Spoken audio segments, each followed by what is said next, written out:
Welcome to discover movies. दोस्तों, हमारी आज की कहानी कोरिया सिनेमा की उन चुनिंदा मूवीज में से एक है जिसकी स्टार्टिंग से लेकर एंडिंग तक लाजवाब है। ये अनोखी कहानी सस्पेंस, थ्रिलर और मिस्ट्री का एक ऐसा अनोखा कॉम्बिनेशन है जिसको देखने के बाद चीनी सिनेमा ने तो इस स्टोरी को तुरंत लपकते हुए इसी नाम से एक नई पिक्चर बना डाली। अब सोचने वाली बात है कि आखिर इस कहानी में ऐसा क्या खास है जिसके चलते दुनिया भर को डुप्लीकेसी देने वाला चाइना भी इसका फैन हो गया। मूवी का नाम है हाइड एंड सीक। इसकी IMDb रेटिंग है 6.3 आउट ऑफ 10। तो चलिए दोस्तों, फिर शुरू करते हैं। कहानी की शुरुआत टीना नाम की लड़की को दिखाते हुए होती है जो अपने शहर के किसी बदनाम मोहल्ले से गुजरते हुए अपने घर की तरफ बढ़ती है। अपार्टमेंट की लिफ्ट में दाखिल होते ही उसके बगल में एक शख्स हेलमेट लगाकर खड़ा होता है। ये दोनों ही बिल्डिंग के 3rd फ्लोर पर आते हैं और हेलमेट पहना वो अनजान शख्स लड़की के जस्ट बगल वाले घर में दाखिल होता है। ये देख लड़की को थोड़ा अटपटा लगता है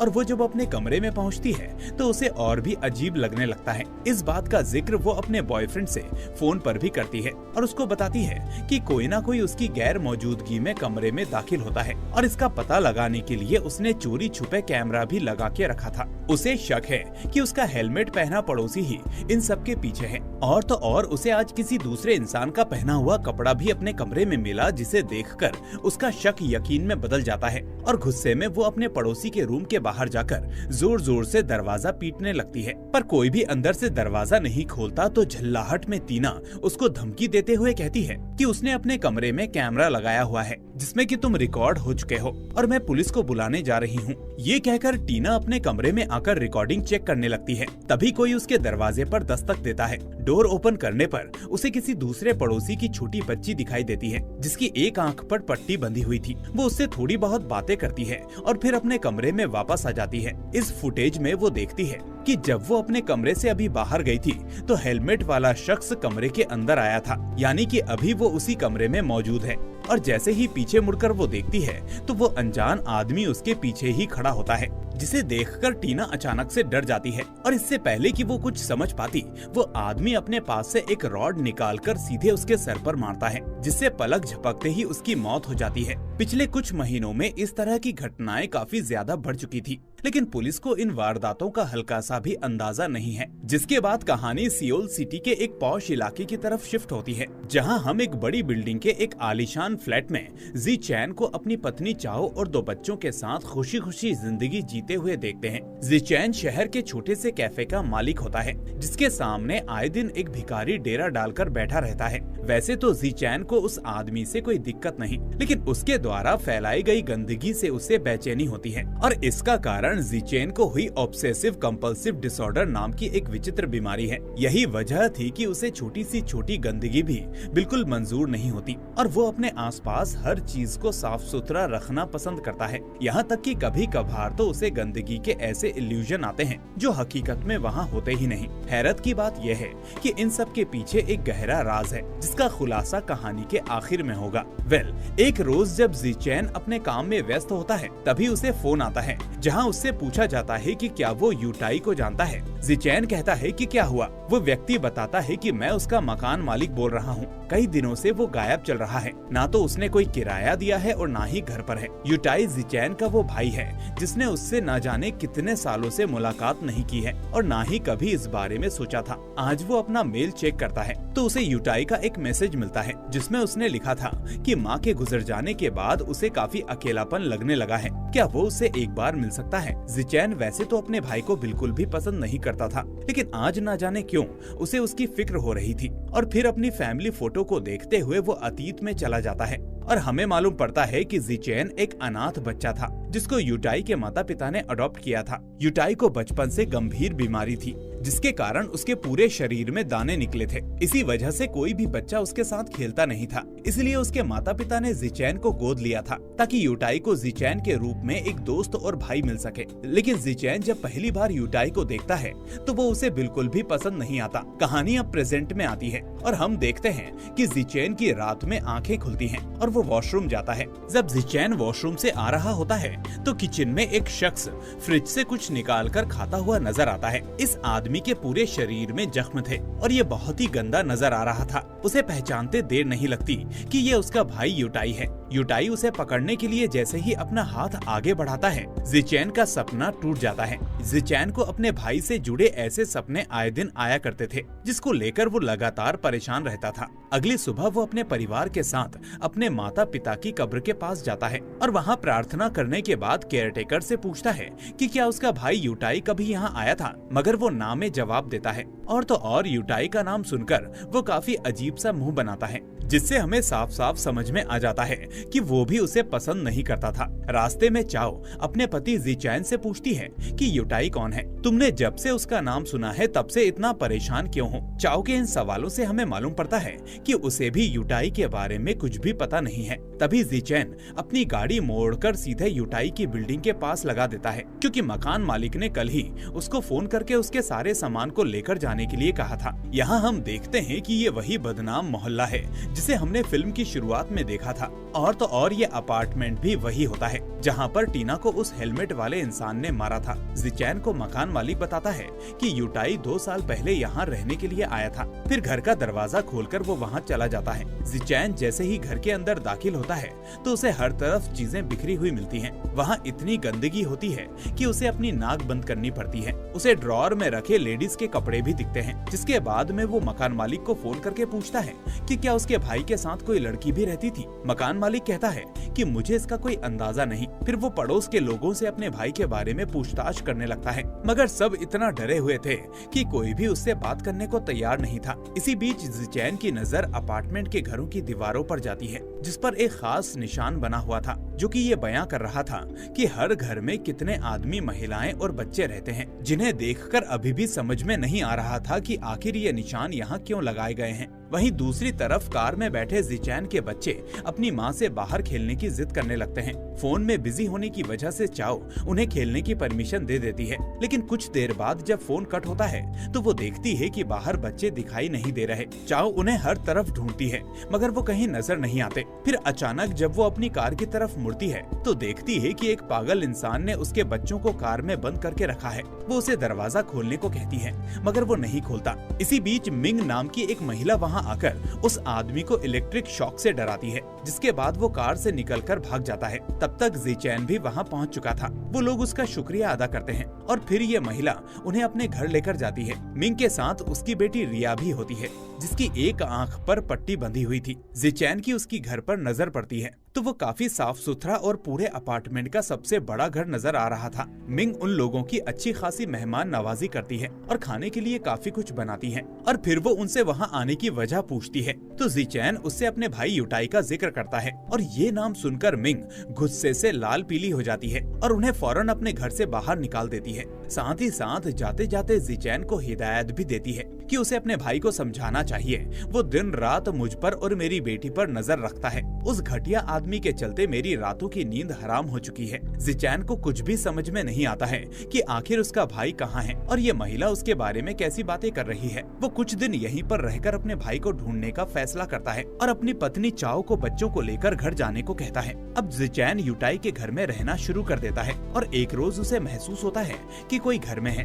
लेकिन जैसे ही वो जाकर देखता है तो वो व्यक्ति वहाँ से जा चुका था। कुछ देर बाद उसकी नजर अपनी कोट की जेब में पड़ती है और पता चलता है कि उसका फोन गायब हो चुका है। ये सोचकर जिचैन का दिमाग काम नहीं कर रहा था कि जब घर का दरवाजा बंद है तो फिर घर में कोई कैसे घुस सकता है। पूरे कमरे की अच्छे से छानबीन करने पर उसे बालकनी से टेम्परेरी बना हुआ दरवाजा दिखता है, जिससे कि बगल के घर में जाया जा सकता था। और ये कमरा किसी और का नहीं बल्कि उसी लड़की टीना का होता है, जिसकी फिल्म की शुरुआत में मौत हुई थी। वो वापस युटाई के कमरे में आता है और एक एक चीज को बारीकी से देखने लगता है। उसे अपने भाई की पासबुक मिलती है, जिसमें अकाउंट रिलेटेड सारी डिटेल्स थी। यहाँ उसकी डायरी भी पड़ी थी, जिसमें उसने अपने दिल की सारी बातें लिखी थी। उसने अपने पिता के बारे में जिक्र करते हुए कहा था कि उसके पिता ने कभी भी उसे वो प्यार नहीं दिया जो एक बेटे को देना चाहिए था। यहाँ तक कि उसके भाई ने भी कभी उसे अपना नहीं माना, बस एक माँ ही थी जो उसे अपना समझती थी। लेकिन उनके गुजर जाने के बाद वो इस पूरी दुनिया में अकेला पड़ गया। ये सब पढ़कर जिचैन थोड़ा भावुक हो जाता है और कहीं न कहीं उसे अपनी गलती का मलाल होता है।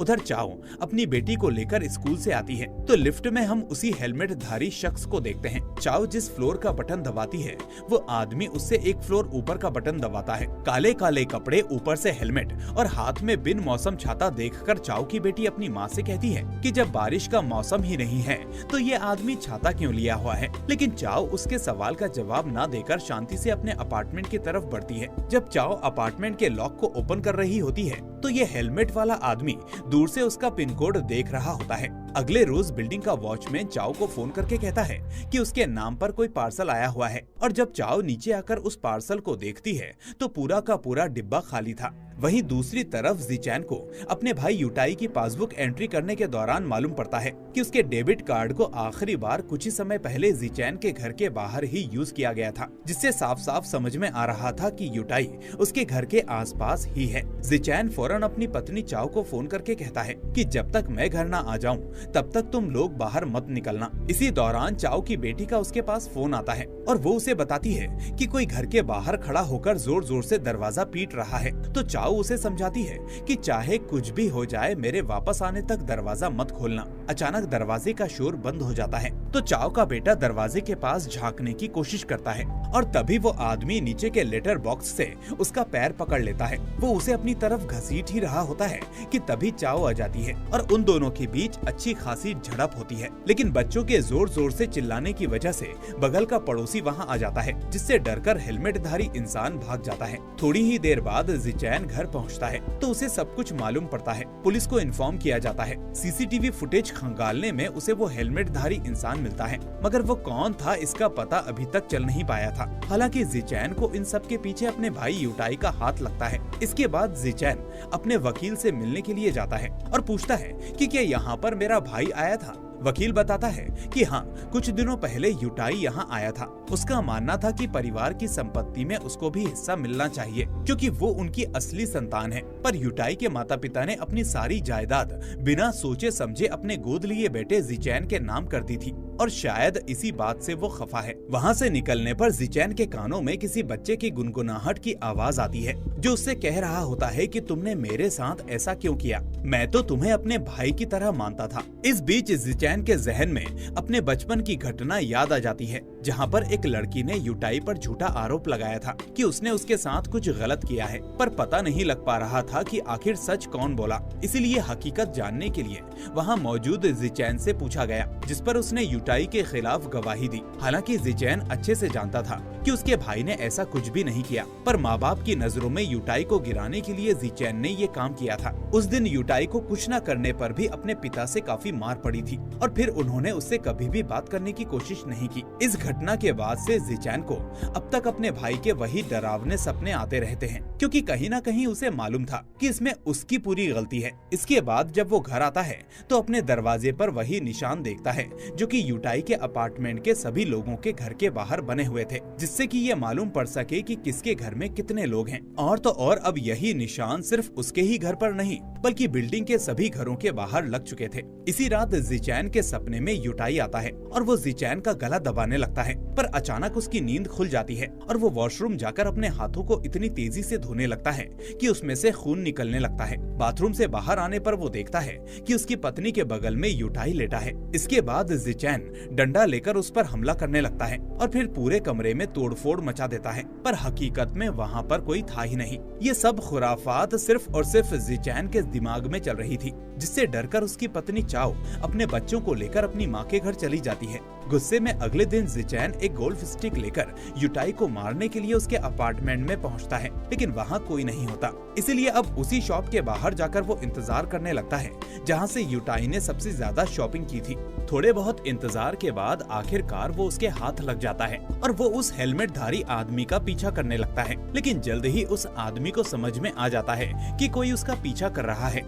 इसीलिए दोनों के बीच चूहा बिल्ली की दौड़ शुरू हो जाती है। ज़िचैन दौड़ते दौड़ते उसी अपार्टमेंट में पहुंच जाता है जिसमें यूटाई रहा करता था, लेकिन जब तक वो ऊपर पहुंचता है तब तक वो शख्स ना जाने कहां गायब हो जाता है। इतना दौड़ने की वजह से ज़िचैन काफी थक जाता है और वो वहीं पर बैठ जाता है। तभी अचानक एक आदमी उस पर जोरदार हमला करने लगता है और दोनों के बीच लड़ाई शुरू हो जाती है। ज़िचैन उस व्यक्ति पर काबू पा लेता है और उसे पकड़कर अपने भाई के कमरे में लेकर आता है, जहां हमें मालूम पड़ता है कि वो आदमी टीना का बॉयफ्रेंड होता है। इस व्यक्ति को यूटाई पर शक था, इसलिए वो उसके रूम के इर्द गिर्द घूमता रहता था। दरअसल टीना काफी दिनों से लापता है, लेकिन उसका क्रेडिट कार्ड आज भी कोई यूज कर रहा है और ऐसे में अपनी गर्लफ्रेंड का पता लगाने के लिए वो 24 घंटे इसी अपार्टमेंट पर नजर रखता था। आज जैसे ही जिचैन यहाँ आया, वो उसे यूटाई समझकर मारने लगा। ये दोनों बातें कर ही रहे होते हैं कि तभी जिचैन को बालकनी पर वही हेलमेटधारी इंसान नजर आता है। जिचैन इस खुफिया दरवाजे से सीधे टीना के कमरे में उसका पीछा करने के लिए पहुंचता है। टीना का बॉयफ्रेंड उसके पीछे पीछे जाता है। वो टीना के कमरे की छानबीन करने के लिए जैसे ही उसका कबर्ड खोलता है तो उसके अंदर उसकी बॉडी को देखकर वो दंग रह जाता है। इसी बीच वो हेलमेटधारी इंसान अपनी धारदार रॉड से टीना के बॉयफ्रेंड का भी काम तमाम कर देता है। वो अनजान शख्स जिचैन को भी मारने की कोशिश करता है, मगर किस्मत से जिचैन के हाथों एक धारदार चाकू लग जाता है, जिसे देखकर वो आदमी भाग जाता है। जिचैन उसका पीछा करने के लिए बाहर आता है तो फिर वो आदमी चुपके से दोबारा उस पर वार करता है। इस बार तो जिचैन ने उसे पकड़ लिया होता है और हेलमेट हटाने ही वाला होता है कि वो आदमी उसी के चाकू से उसके ऊपर वार करके मिंग के घर में घुस जाता है। तभी मिंग अपने घर पर नहीं होती, बस उसकी बेटी रिया ही थी, जो कि टेबल पर बैठकर ड्राइंग कर रही होती है। जिचैन उससे पूछता है कि तुम्हारी माँ कहाँ है, तो वो बताती है कि मेरी माँ नया घर ढूंढने के लिए गई है, क्योंकि ये बिल्डिंग बहुत ही पुरानी होने की वजह से जल्द ही तोड़ दी जाएगी। जिचैन अपने फोन को देखता है तो उसका फोन स्विच ऑफ हो चुका था, इसीलिए वो रिया से कॉल करने के लिए उसका फोन मांगता है। रिया उसे अपने घर के ऐसे अनोखे कमरे में लेकर जाती है जिसके अंदर दाखिल होते ही सारी कहानी साफ हो जाती है। ये रूम पूरी तरीके से अनोखी चीजों से भरा हुआ था। यहाँ पर ढेर सारे फोन, अलग अलग तरह के टेडी बियर और चोरी के पर्स पड़े हुए थे। रिया उन्हीं ढेर सारे फोन में से एक फोन निकालकर जिचैन को कॉल करने के लिए देती है, मगर हैरानी की बात ये थी कि ये फोन किसी और का नहीं बल्कि जिचैन का ही होता है, जो पहले दिन अपने भाई के रूम में रुकने के दौरान चोरी हो गया था। जिचैन उससे पूछता है कि तुम्हें ये फोन कहाँ से मिला, तो वो बताती है कि ये मेरा नहीं, मेरी मॉम का फोन है। और तो और वो उसे अपना नया घर भी दिखाती है जो उसी बिल्डिंग में मौजूद था जिसमें जिचैन अपने परिवार के साथ रहा करता है। ये सब देखकर उसके पैरों तले जमीन खिसक जाती है। वो इतना घबरा जाता है कि उसके पैर लड़खड़ाने लगते हैं और इसी दौरान एक कबर्ड का दरवाजा खुलता है जिसके अंदर पन्नी से लिपटी हुई उसके भाई यूटाई की लाश होती है, जिस भाई को वो इतने दिनों से ढूंढ रहा था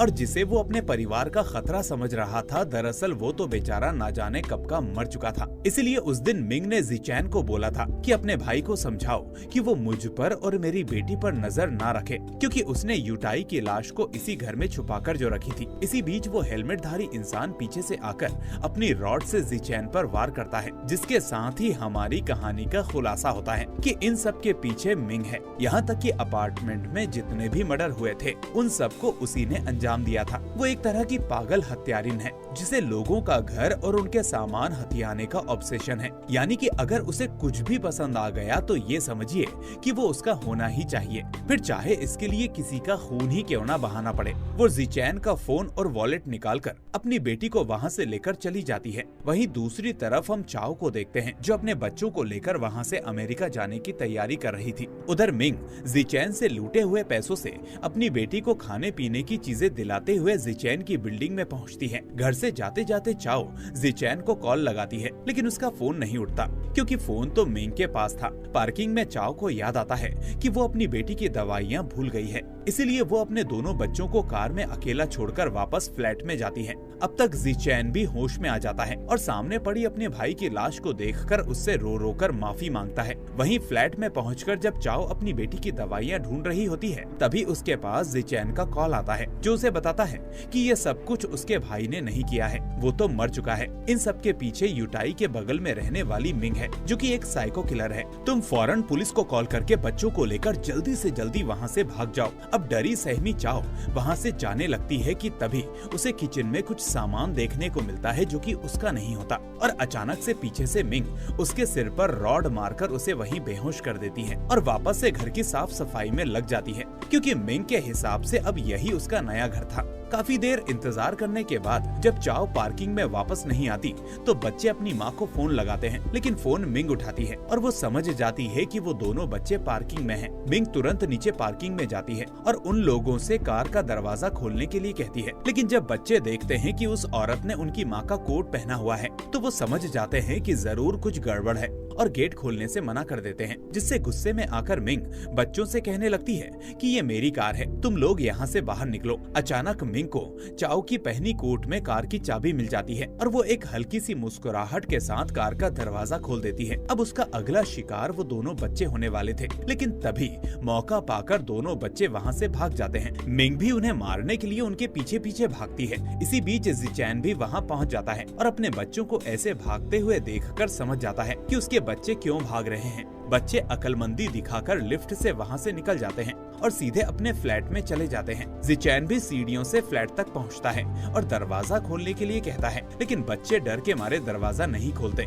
उन्हें लगता है कि ये वही खूंखार महिला है, पर किसी तरह ज़िचैन गेट खोलने में कामयाब हो जाता है, जिसे देखकर उसके दोनों बच्चे अपने पिता से लिपट जाते हैं। मगर तभी मिंग हमेशा की तरह पीछे से ज़िचैन पर वार करती है और दोनों के बीच झड़प शुरू हो जाती है, पर सर पर चोट लगने की वजह से ज़िचैन खुद को संभाल नहीं पाता और बेहोश हो जाता है। अब मिंग दोनों बच्चों को मारने के लिए उनके पीछे पड़ती है। वो उन्हें अपना शिकार बनाने वाली होती ही है कि अचानक चाओ आकर मिंग पर वाइन की बोतल फोड़ देती है, मगर ये वार मिंग पर कुछ खास असर नहीं करता और वो अपनी रॉड से एक बार फिर से चाओ को मारने लगती है। मिंग का पागलपन इतना बढ़ जाता है कि वो चिल्लाते हुए कहती है कि तुम लोगों ने मेरा घर खराब कर दिया, मैंने अभी अभी इसे साफ किया था। ज़िचैन उसकी इस बीमारी को भांप चुका था और मिंग के सामने लाइटर जलाते हुए कहता है कि मैं जानता हूँ कि ये घर तुम्हारा है, हम लोग कुछ भी नहीं करेंगे, बस तुम मुझे और मेरे परिवार को यहाँ से जाने दो, वरना मैं पूरे घर में आग लगा दूंगा। ये देखकर पागल मिंग अपने कदम पीछे कर लेती है और कुछ हद तक सिचुएशन ज़िचैन के काबू में आ जाती है। मगर तभी उसे वहाँ पुलिस के आने की आवाज सुनाई पड़ती है, जिससे मिंग एक बार फिर से अपना आपा खो बैठती है और ज़िचैन पर धावा बोल देती है। मौका देखकर ज़िचैन लाइटर जलाकर उसी तरफ फेंक देता है जहां पर वाइन की बोतल गिरी थी, जिससे आग भड़क जाती है और मिंग के सपनों का घर उसके सामने राख होने लगता है। ये देखकर वो आग बुझाने की कोशिश करती है, लेकिन बदकिस्मती से वो उसकी चपेट में आकर मारी जाती है और फिर सब कुछ नॉर्मल हो जाता है। ज़िचैन अपने भाई यूटाई की लाश अपने माता पिता की कब्र के नजदीक ही दफनाता है और अपने द्वारा की गई सारी गलतियों की माफी मांगता है, जिसके कुछ ही दिनों बाद हम देखते हैं कि ज़िचैन अपने परिवार को लेकर हमेशा हमेशा के लिए अमेरिका चला जाता है। अब उसके अपार्टमेंट में एक नया परिवार रहने के लिए आया है और आखिर में हम अपार्टमेंट के कमरे की एक अलमारी के पीछे नन्ही सी रिया को देखते हैं, जो आज भी इसी कमरे में छुपकर रह रही है, जिसके साथ ही ये कहानी यहीं पर समाप्त होती है। तो दोस्तों, आज के लिए बस इतना ही। अगर आपको हमारी ये वीडियो पसंद आई हो तो इसे लाइक करके ज्यादा से ज्यादा शेयर करना ना भूलें और अगर चैनल पर नए हैं तो इसे सब्सक्राइब करके नोटिफिकेशन बेल को भी दबा दें। अब मैं मिलूंगा आपसे अगली ऐसी ही शानदार वीडियो के साथ। Till then, take care and thanks for watching.